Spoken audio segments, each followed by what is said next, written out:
खबर आपको दें, नून लीग के सदर शहबाज शरीफ ने सरदार मेहताब अब्बासी को पार्टी से निकाल दिया है। सरदार मेहताब अब्बासी की पार्टी रुकनियत भी मंसूख कर दी गई है। सरदार मेहताब अब्बासी को पार्टी डिसिप्लिन की खिलाफ वर्जी पर पार्टी से निकाला गया। जनरल सेक्रेटरी एहसन इकबाल ने रुकनियत मनसूखी का नोटिफिकेशन जारी कर दिया है। शहबाज शरीफ की जानिब से उनकी पार्टी रुकनियत मुअत्तल की गई है। सरदार मेहताब अहमद अब्बासी, जिनको नून लीग से निकाल दिया गया है डिसिप्लिन की खिलाफ वर्जी पर, और सीनियर सियासतदान को ये बताया जा रहा है कि पार्टी डिसिप्लिन की खिलाफ वर्जी की बिना पर उनकी रुकनियत मनसूख कर दी गई है। फातिमा शेराजी से मज़ीद तफसीलात जानते हैं। फातिमा, क्या इस हवाले से खबरें सामने आ रही हैं? पार्टी डिसिप्लिन की खिलाफ वर्जी की गई उनकी जानिब से, क्या किया गया?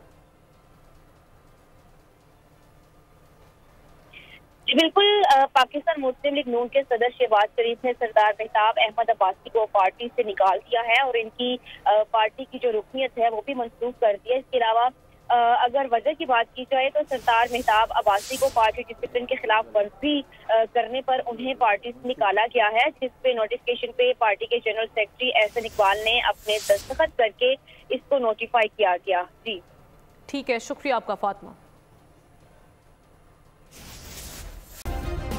सब्सक्राइब करें और बेल दबाएं ताकि कोई खबर रह न जाए।